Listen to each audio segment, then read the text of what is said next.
ultimate rise. Serving where the waters deep. And we're back. Deborah Lindsay, KRXA Tomorrow Matters. It's 2:33, and that is Jonah and the Whale Watchers. They are a local Monterey band.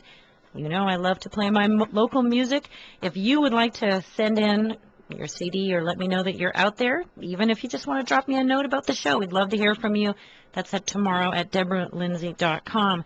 My guest this afternoon, Miguel Aznar. He's going to be talking with us, and he's online with us right now, about the sustainability tour and then his book, Technology Challenge. Hello, Miguel. Thank you for joining us today. Hello, Deborah. My pleasure. Well, you sound like you have quite varied interests, bicycle life, and then also a life of an author and teaching technology. And I want to hear how they blend. But first, I want to hear about this sustainability tour. What is it all about? Sustainability tour is a way to explore sustainability from the back of a bicycle. For 1 week, 15 people will be bicycling around Santa Cruz County, visiting sustainable farms, organic vineyards, ecological homes.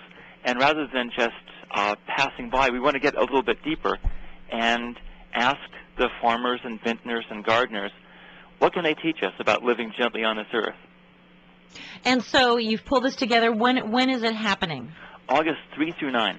Okay. And you're still looking for people to participate? Yes, there are still openings. Okay. And the idea is that as you're biking around, you're enjoying this beautiful scenery, but you are and you're doing it very low impact, but it is a holiday. You're not working. You're just out there, and you are figuring out ways that you can bring these practices into your life. Yes. It is absolutely a vacation. We're staying in apartments in the redwoods above Monterey Bay. All the meals are provided. There's a morning yoga class. And although it's learning, it's not learning in the sense of sitting in a classroom. It's learning more in the sense of tasting different varieties of heirloom tomatoes. One of the farms we visit is both organic and biodynamic, and they've cultivated over 100 varieties of heirloom tomatoes. So when we stop there, we're going to do a tomato tasting, much like a wine tasting. Great. And then maybe you can grab some seeds and plant some in your own backyard. That would be a good idea. Absolutely. But what inspired you to do this? A few things. I've always been interested in bicycling, and I lead a bicycle tour that's a good deal larger, 140 people, but it doesn't have an educational dimension. And some of the guests on the tour, I've led it for 5 years, had said I should start my own tour. And I realized that unless there were an educational dimension, it would not interest me. Right. And I find that I'm constantly listening to shows like Tomorrow Matters and other environmentally oriented radio shows. I'm reading books on it, and it's become such a pressing issue of environmental sustainability that I wanted to combine the two. And it seemed like a natural fit, considering there are all these models of sustainability around us that we may not be familiar with. Right. And, sometimes we don't just know what is in our backyard, and this is what you're saying. It's like, come on, come for a bike ride, let's find it out. Yes. And have fun while we're doing it. And even if it's not your own backyard, if there's somebody from the East Coast or from Europe who's looking for a package that covers the lodging and the food and pretty much everything, really, and they want more than just a bicycling vacation, this would bring in the education and the environmental dimension. Oh, I didn't even imagine that people would be coming, but you're right. I mean, people come, of course, from all over the world to these areas. Why not get on a bike and see it in a much more intimate manner? Good for you. The idea of blending this with your other passion, which is technology, it seems that it's very untechnical, where you're just getting on your bike and off you go. Where is the connection for you? Well, when I think about technology, and I direct a nonprofit called Knowledge Context that provides curriculum for schools on technological literacy. And when I think about technology, I don't think about so much the computers as in all of the tools that we use. And if you look at the patterns in stone tools, the plow, the printing press, that keep coming up again with modern technology, computer technology, genetic engineering, nanotechnology, which I also teach a class on that at UC Santa Cruz. If you look at those patterns, you see that they really interact with the environment. For instance, the plow. Agriculture, although we might not think of it as a technology, is a tool that has transformed our world, and it's transformed our environment. It's allowed us to have almost 7 billion people where we might have fit maybe 1% of that in a hunter-gatherer society. Right. And so do you think that movement to using a plow actually facilitated the 7 billion people on our earth right now? I mean, I know that it went from a hunter-gatherer to our agriculture system, and maybe it was just the stepping stone, and that's what you're talking about. But really, the reason we have this many people is because of fossil fuels, right? I think that there's a coevolution with all of our tools. Fossil fuels absolutely supercharged our agriculture. It allowed us to derive fertilizers from sources other than cow dung and pig dung, and it also allowed us to use tractors and to transport foods around the world. So absolutely, yes, the fossil fuels and before that the plow have allowed us to reach 7 billion. Right.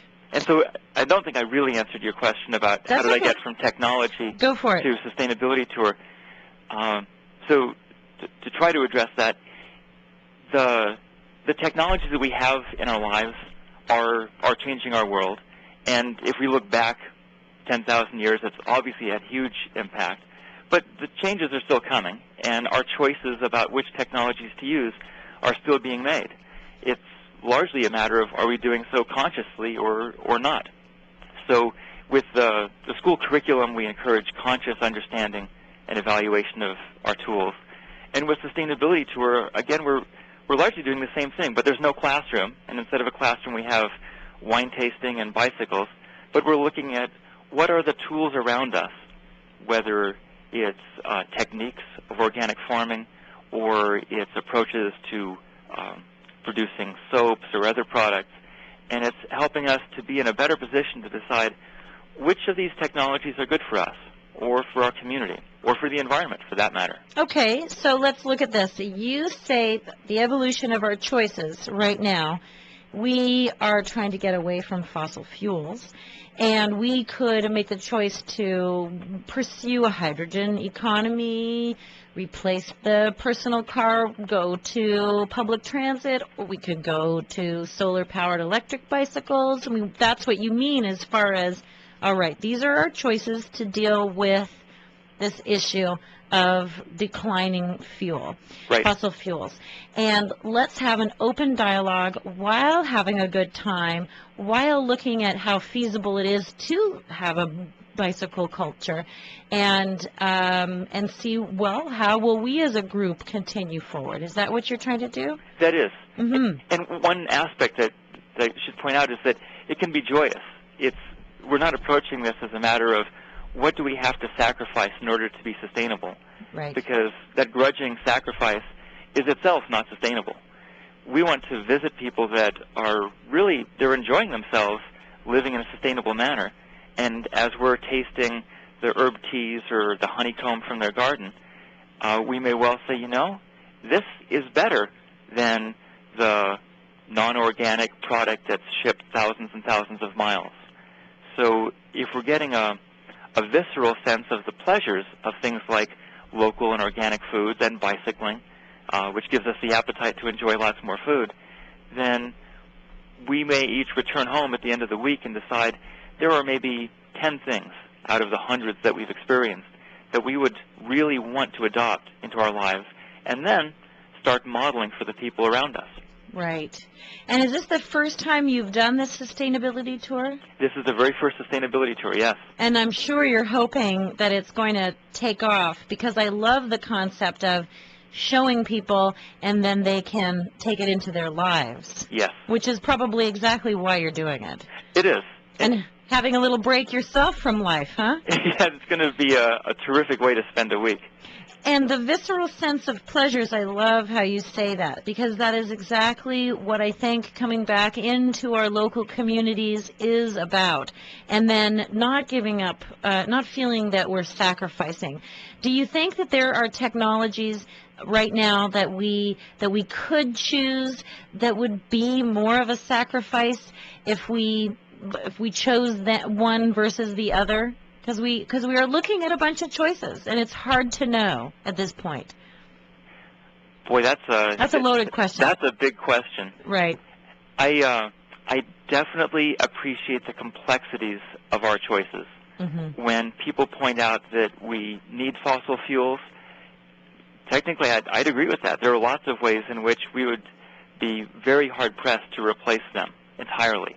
However, I think that there are lots of things that we can do to minimize their use and taper them off as we recognize the true cost of using them. Right. So I think that one of the important principles that we should be aware of as we're deciding about sacrifice is what is the true total cost. So often when we use technologies, we're able to externalize. The economists use this term, externalizing cost. And so we don't suffer from it. We send loads of trash off to landfills, and largely we're blissfully unaware of it. But if people are looking at reports from Italy, garbage is piling up in Italy because they filled up all of their landfills, and they scrambled desperately for an agreement with Germany to send trains, 44-car trains, huge amounts of garbage from Italy to Hamburg, Germany, for it to be incinerated. Mm. So as we grow past 7 billion people, and as we go past peak oil, I think more and more we're going to be aware of some of the total costs of our choices. Right. And as we recognize the total costs, we can start making better choices. Right. And just as an example, I know that I was looking at a report recently that said if we were paying the true cost of a barrel of oil, it would easily be about $480 per barrel. Wow. And, you know, here we are at 100 and almost 40. So yeah.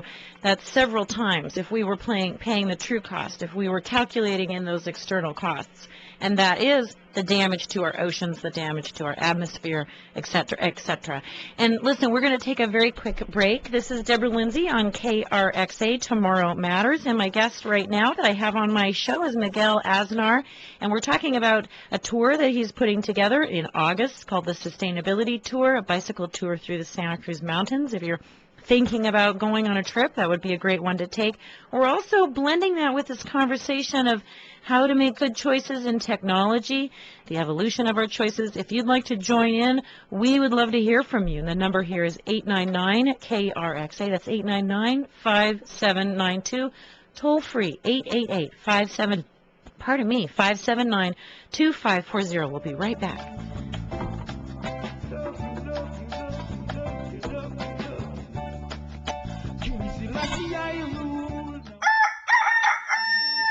Hi, I'm Jamie Collins of Serendipity Farms in Carmel. We grow certified organic produce, flowers, and eggs, and we offer abundant shares in our CSA. Subscribe and receive a fresh, delicious share of our weekly harvest delivered to a convenient location on the Monterey Peninsula. Sign up for the whole season and receive 10% off. Visit us online at serendipity-organic-farm.com or call us at 831-726-9432. Get it growing on with Serendipity Farms. Hi, I'm Alan Mello with Monterey Business Brokers. Many people aren't aware of the crucial role that a business broker plays in the buying or selling of a business. Many bright people that wouldn't dream of selling their home without a qualified real estate professional or do their taxes without a smart CPA don't have professional representation in the purchase or sale of a business. A transaction that has the potential for a lot more variables and complexity. I market my clients' businesses effectively, handling all aspects of the sales process, and I assist buyers to find the right fit to meet their financial needs and lifestyle. I bust my butt to put the right buyer with the right business, proactively market my sellers' businesses, and network like crazy on their behalf. People say that I'm a creative and energetic guy and that I take care of my clients. I'm here to facilitate positive transitions for buyers and sellers of businesses. If you're ready to buy or sell a business, I'd like to work for you. Give me a call at 917-3511. I'm Alan Mello with Monterey Business Brokers. Let's make your best deal happen. Call me at 917-3511. Jim's Restaurant in Seaside at 1584 Del Monte is locally owned and operated by the May family and features delicious, authentic, inexpensive Chinese food prepared to order every day. Make this the year you become personally acquainted with the May family and Jim's Restaurant at 1584 Del Monte in Seaside. Jim's specials are still $5.75 for lunch and $6.50 for dinner per person. Stop by 1584 Del Monte or call 394-5117. Don't forget, Jim's is tops for takeout and catering too. Call Jim's Restaurant in Seaside at 394-5117.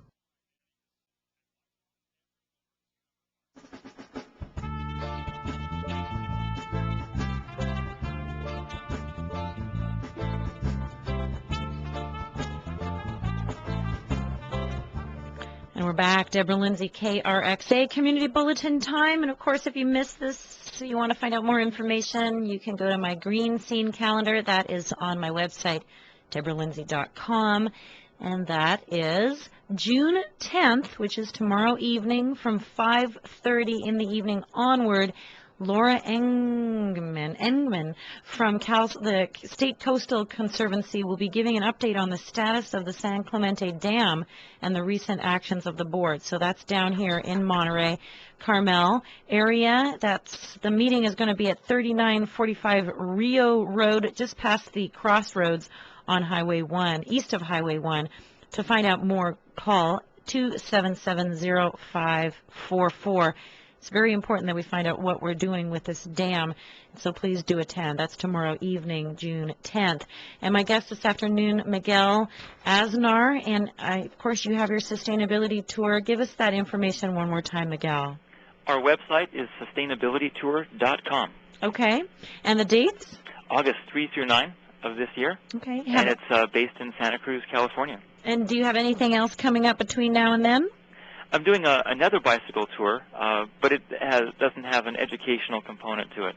When is that happening? I leave this Friday. Oh, boy. It's called Sierra to the Sea, and people can find out about that at sierratothesea.org. That's 140 people for a week.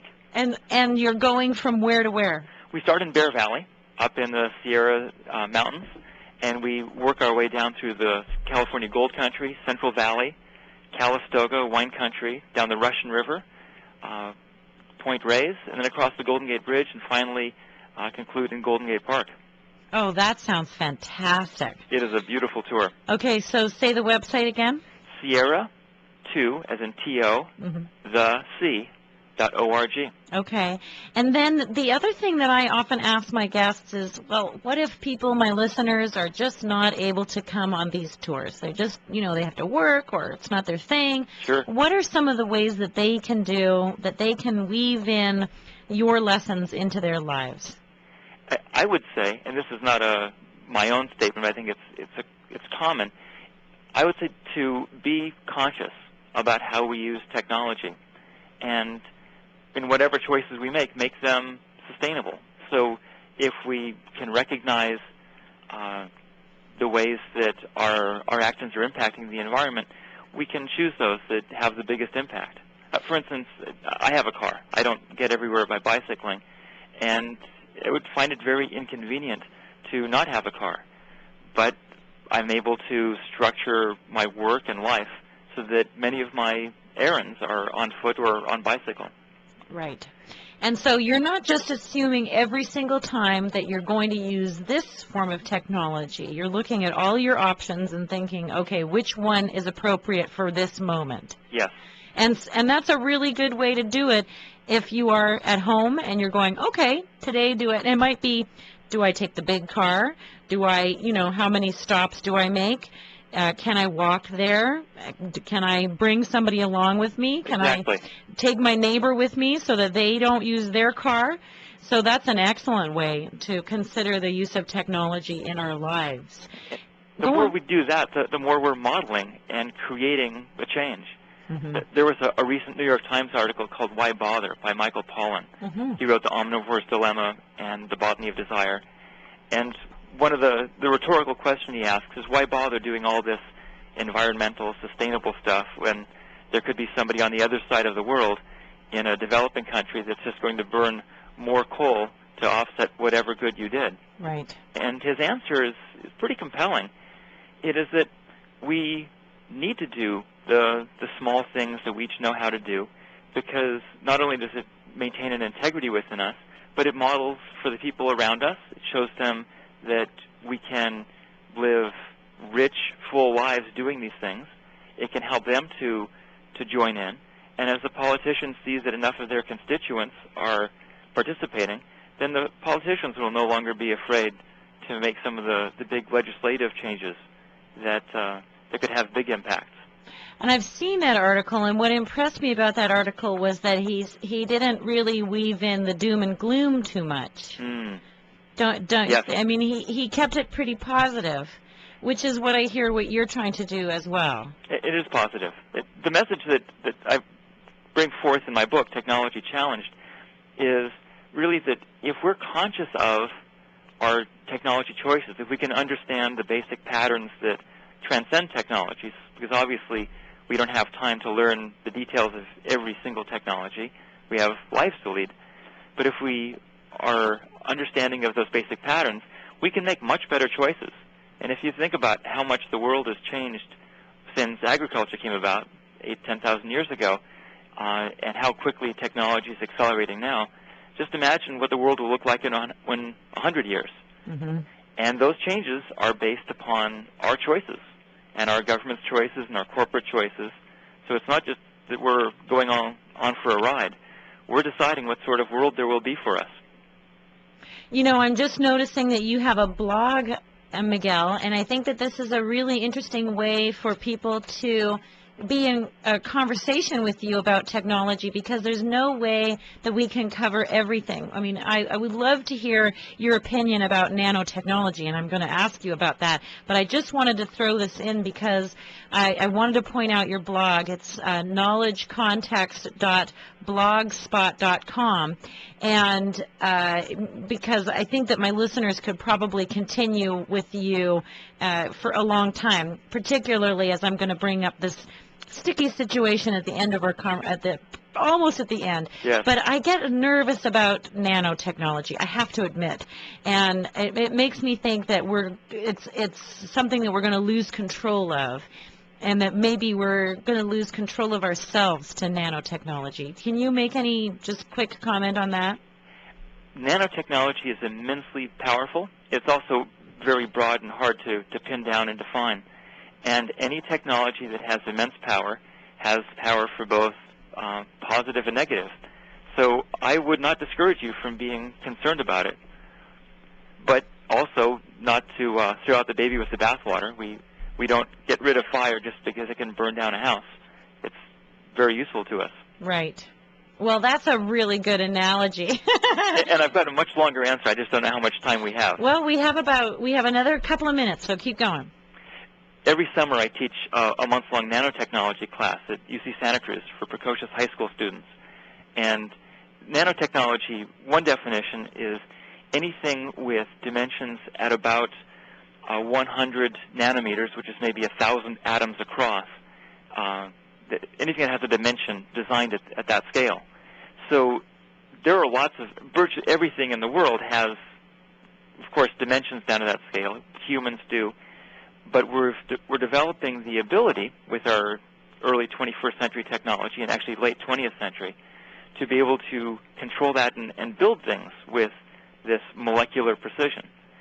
And in a nutshell, what that means is that instead of letting a tree build up molecule by molecule and creating molecularly precise wood, and then we come along, chop it down, and carve it into a pencil, we will be able to build up whatever sort of wood or wood replacement that we want, right, which is immensely powerful. And there are some recent reports about some of the dangers of some nanomaterials that could be as dangerous as asbestos, for instance. Right. Which isn't robots self-replicating and getting out of control, but something much more mundane, like a material that comes on the scene looking really, really profitable and useful, and maybe we not doing the due diligence to make sure that it's not hurting people. Right, and I guess that's the point, the due diligence of that. And you know what, we're coming to the very end that I need to, you know what I need to do? I need to have you on to just talk about this piece. That would be fascinating. I think that would be really fascinating. So I'm going to make a promise to you and to my listeners that we'll bring you back on and we'll just talk about nanotechnology. I'll probably even schedule it when I have a co-host, my husband Spencer, and we have a show called Eco Geek. So maybe we will blend those two. I think it would be excellent, Miguel. Thank you so much for joining us today. Thank you very much, Deborah. I thoroughly enjoyed our conversation. Now, if someone wanted to reach you, how could we do that? Probably the easiest way is to go to sustainabilitytour.com. Okay. There's a link on there for info@sustainabilitytour.com. My direct email is aznar, A-Z-N-A-R, @sustainabilitytour.com. And thank you for mentioning the blog. I would love to talk with your listeners about technology and the environment. Good, good. And I will also post it on my blog after this show. So, Miguel, thank you so much. Good luck on the tour, and have a great summer. Thank you. Okay, and this show has been sponsored in part by Sustainable, well, let me think. Who's it been sponsored by? Not Sustainable Monterey County. That was a while ago. It's been sponsored by Renovations, Home of Extraordinary Design and Remodeling. They are happy to boast being the first green certified business in Carmel Valley. Visit Renovations on their website at renovations.net. This program is also brought to you by the Monterey Bay Area Green Business Program. Green businesses go beyond recycling to reduce waste, prevent pollution, and conserve both energy and water resources. Shop Green for more details and a complete list of green businesses. Visit their website at montereybaygreenbusinesses.org. Tomorrow on Tomorrow Matters, we have UC Berkeley Professor Carolyn Finney, and we'll be talking about diversity in the environmental movement. So please do listen in. Of course, you can go to my website at www.deborahlindsay.com, clicking on the Google Calendar, and that will let you know who's on the program. Sign up for my monthly newsletter, join in on the conversations on the blog, and remember that you can go there and